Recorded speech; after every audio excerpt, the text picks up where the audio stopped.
Internet आज की date में हम सभी यूज करते हैं, लेकिन इससे रिलेटेड बहुत सारे मिसकंसेप्शन हैं। एक एक करके सबको बस्ट करेंगे, लेकिन राइट आफ्टर दिस।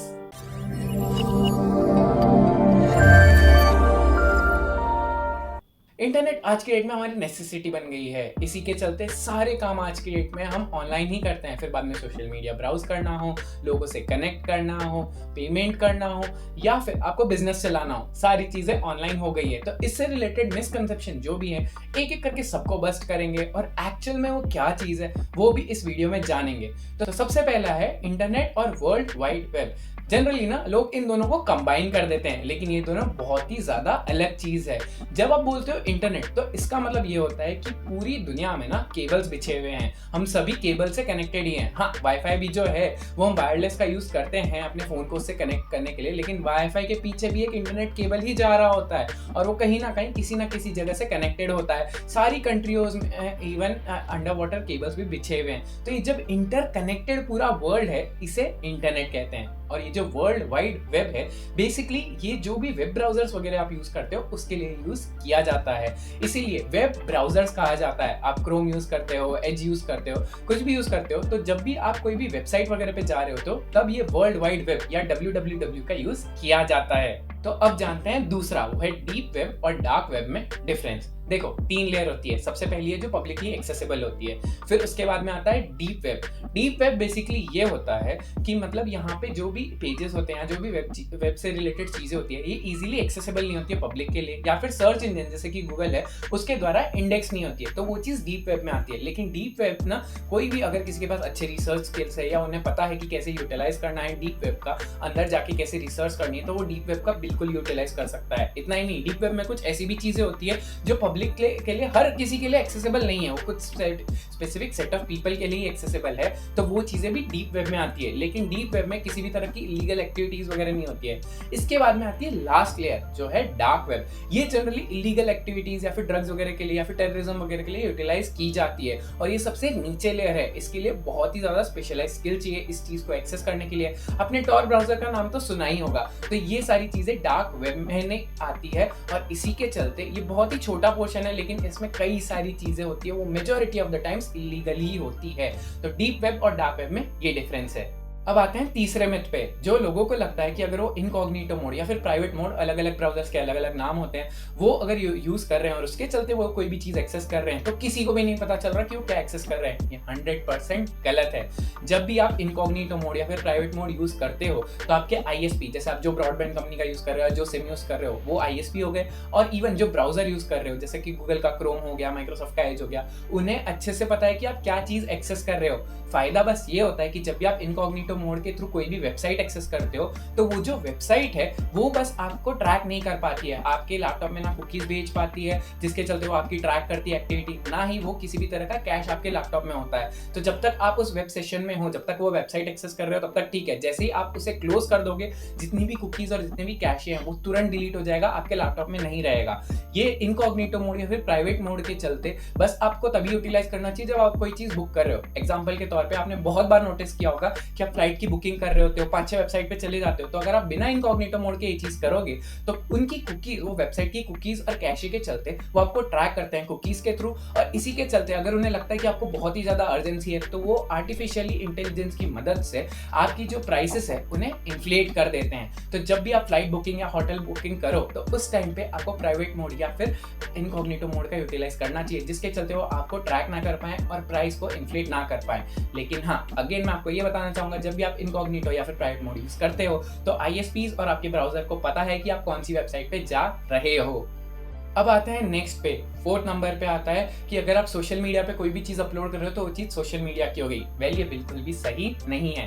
देखो, जब भी आप सोशल मीडिया के ऊपर अपलोड कर रहे होते हो, तो उसमें टर्म्स एंड कंडीशंस वगैरह आता है, एग्रीमेंट वगैरह आता है, राइट। तो उसमें बस ये लिखा होता है कि वो आपकी इमेजेस का या फिर आप जो भी कंटेंट डाल रहे हो उसका यूटिलाइज करते हुए वो बस दूसरों को दिखा सकते हैं या फिर उसका यूटिलाइज कर सकते हैं। लेकिन कॉपीराइट 100% आपका ही होता है। आप जो भी क्रिएट कर रहे हो उस पर 100% आपका ही होता है। जो आपसे अग्रीमेंट वगैरह साइन कराया जाता है। मतलब आपके अकाउंट में जब भी आप लॉगिन करते हो फर्स्ट टाइम किसी भी सोशल मीडिया ऐप पे, तो वहाँ पे आपको दिखाया जाता है ना टर्म्स एंड कंडीशन, जिसमें आप आई एग्री कर देते हो बिना पढ़े वो लंबा चौड़ा डॉक्यूमेंट। तो उसमें बस ये लिखा होता है कि वो इस चीज़ का यूटिलाइज करेंगे, क्योंकि अगर आप कुछ भी पोस्ट वगैरह कर रहे हो, या जैसे मैं ये यूट्यूब पे दिखा रहा हूँ वीडियो, तो ये दूसरे लोगों को तो दिखाएगा ना, तो उसके लिए बस वो अग्रीमेंट होता है। लेकिन ये वीडियो अभी भी 100% मेरा है, इस पे पूरा कॉपीराइट मेरा है, इसका यूट्यूब के ऊपर किसी भी तरह का कॉपीराइट नहीं है। यूट्यूब बस इसे यूटिलाइज करके अपने बिजनेस में यूज कर सकता है और लोगों को दिखा के इसके थ्रू रेवेन्यू जनरेट कर सकता है, और इसी के चलते अगर मैं एक लिमिट तक पहुंच जाता हूं तो रेवेन्यू भी शेयर करेगा। वेल, अगर अभी तक आप इस वीडियो में बने हो तो वीडियो को लाइक जरूर कर दीजिए और चैनल को सब्सक्राइब जरूर कर दीजिए अगर आपने नहीं किया है तो।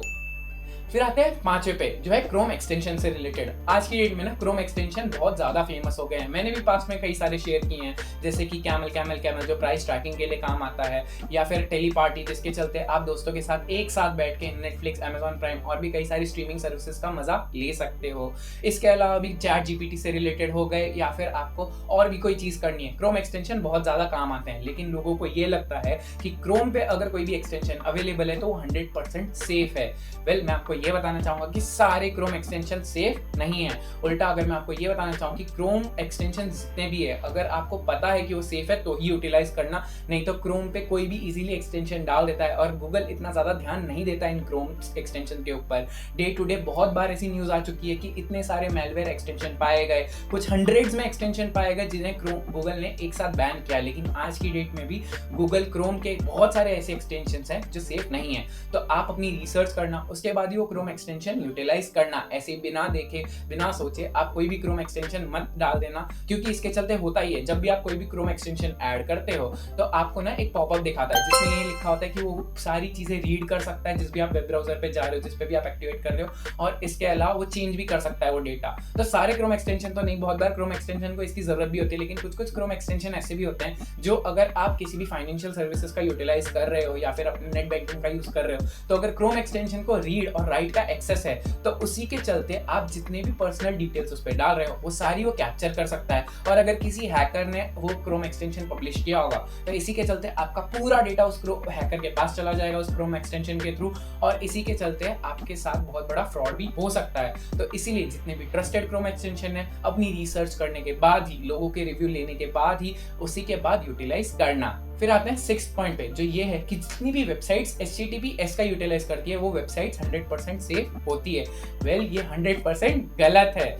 मैं बताता हूँ HTTPS एक्चुअल में करता क्या है। देखो, आप हो और उसके बाद आप किसी भी वेबसाइट से कनेक्ट होते हो, तो आप दोनों के बीच में जो कम्युनिकेशन होता है वो HTTPS में HTTP सिक्योर के थ्रू होता है। मतलब ये जितना भी डेटा आ रहा है या जा रहा है आपके थ्रू वेबसाइट को या वेबसाइट के थ्रू आप पे, तो वो पूरा कनेक्ट एनक्रिप्टेड रहेगा। जो भी कनेक्शन है वो पूरा एनक्रिप्टेड रहेगा, जो भी डेटा ट्रांसफर हो रहा है वो भी एनक्रिप्टेड रहेगा। तो इसके चलते आपके और उस वेबसाइट के बीच में अगर कोई अटैकर बैठा है तो उसे बिल्कुल भी नहीं पता चलेगा कि क्या डेटा ट्रांसफर हो रहा है, क्योंकि एनक्रिप्टेड है। तो अगर वो हैक कर भी लेता है, इंटरप्ट कर भी लेता है इस कनेक्शन को, तो भी उसे जिब्रिश दिखेगा।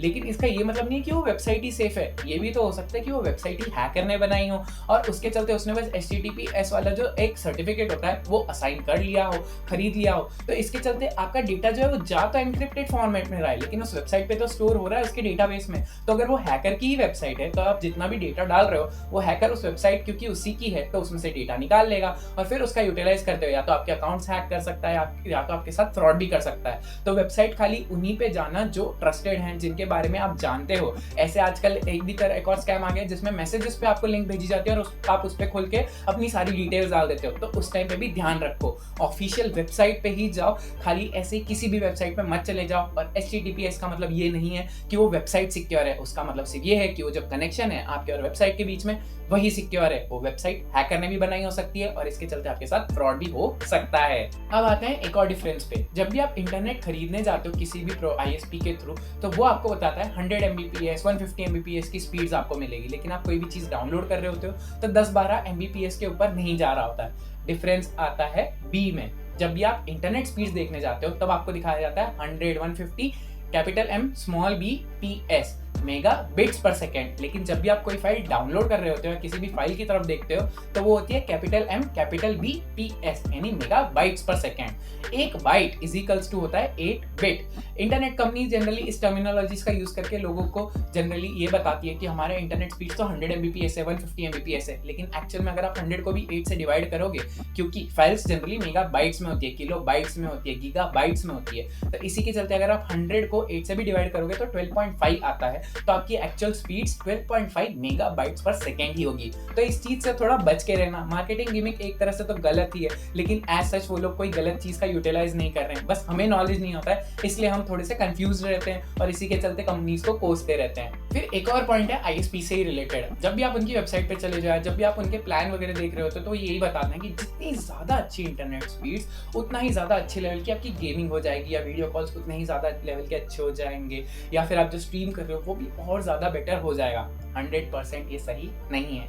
देखो, एक रूल ऑफ थंब दे देता हूँ, अगर आपके घर में 4 से 8 लोग हैं और सब लोग इंटरनेट यूज करते हैं, कैजुअली सोशल मीडिया चलाना हो, थोड़ी बहुत लाइट गेमिंग करनी हो, इवन यहाँ तक कि वर्क फ्रॉम होम भी करते हैं, आजकल टीवी भी स्मार्ट हो गया, तो टीवी पे स्ट्रीम करना हो, नेटफ्लिक्स स्ट्रीम करना हो, अमेजॉन प्राइम स्ट्रीम करना हो, तो उसके चलते भी 100 से 150 Mbps तक का जो इंटरनेट स्पीड है वो आपके लिए बहुत ही ज्यादा अच्छा है, बहुत ही ज्यादा सफिशिएंट है। इवन आप ये चीज यूटिलाइज कर सकते हो वर्क फ्रॉम होम में भी। आजकल बहुत सारे लोगों का हाइब्रिड हो गया है, तो उसके चलते भी 150 Mbps, या अगर आपको कम लग रहा है तो मैक्स टू मैक्स 200 Mbps, लेकिन इससे ज्यादा इंटरनेट स्पीड्स की आपको जरूरत है ही नहीं। खास करके गेमिंग वगैरह का जब बोला जाता है ना, तो उस टाइम पे भी आपको 1 या 2 MB की स्पीड भी अगर कॉन्स्टेंटली मिल रही है ना, तो आपके गेम में किसी भी तरह का लैग नहीं आएगा इंटरनेट की तरफ से, पिंग बिल्कुल भी नहीं आएगा।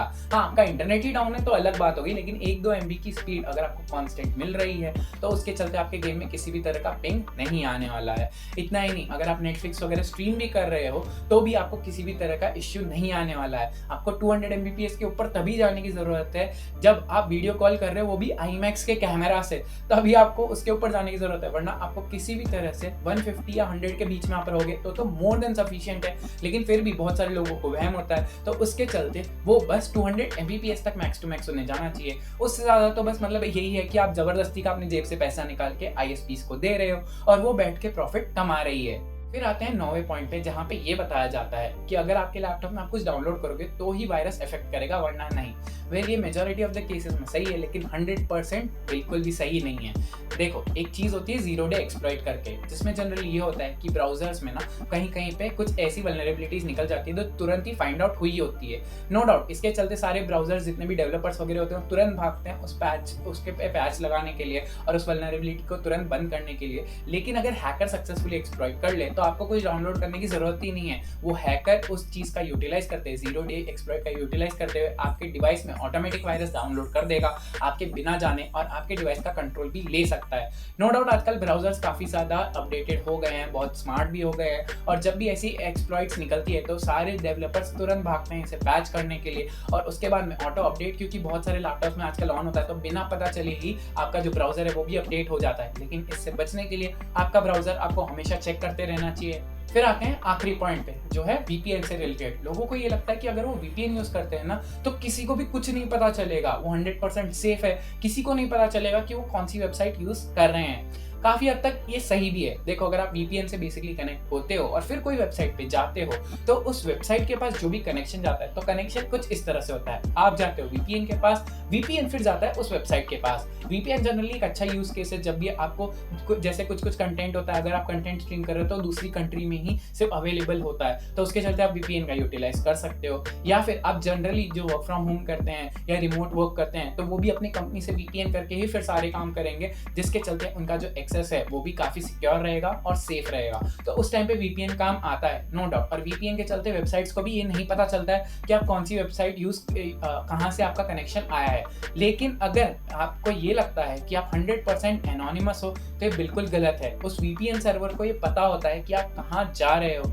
इतना ही नहीं, आपके जो ISP है उन्हें भी पता होता है कि आप किस वेबसाइट पे जा रहे हो। तो अगर कोई एक्चुअल में चाहे, खास करके गवर्नमेंट अथॉरिटीज के पास ही इतने पावर होती है, तो अगर वो चाहे ना तो आपका डेटा पूरा निकाल सकती है सीधा VPN प्रोवाइडर या ISP के पास जाके। लेकिन हाँ, नो डाउट मोस्ट केसेस में आप सेफ रहते हो, हैकर्स वगैरह से तो बच ही जाते हो, तो उस टाइम पे तो VPN 100% यूटिलाइज करना चाहिए। लेकिन अगर आपको ये लगता है कि आप कोई भी इलीगल काम कर सकते हो VPN के थ्रू, तो आप 100% गलत हो, और इसके चलते गवर्नमेंट अगर चाहे तो आपको इजीली पकड़ सकती है। आई होप आपको इस वीडियो से कुछ सीखने मिला होगा, कुछ जानने मिला होगा। अगर आपको ये जानना है कि जियो कैसे स्ट्रीमिंग सर्विसेज की दुनिया में किंग बन रहा है, तो वो वीडियो ये रहा। वीडियो अच्छा लगा है तो लाइक कर दीजिए और दोस्तों के साथ शेयर कर दीजिए, ताकि ये यूट्यूब का एल्गोरिदम और लोगों तक ये वीडियो पहुंचाए और उनके भी जितने मिथ्स हैं वो पूरी तरह से बस्ट हो सकें। चैनल पर नए हो तो सब्सक्राइब कर दीजिए, बेल नोटिफिकेशन ऑन कर दीजिए, क्योंकि ये आपके लिए तो फ्री है, लेकिन इससे हमारी बहुत ज़्यादा मदद होती है। मैं मिलता हूँ आपसे नेक्स्ट वीडियो में, तब तक ये बात हमेशा याद रखना कि ज्ञान बांटने से बढ़ता है।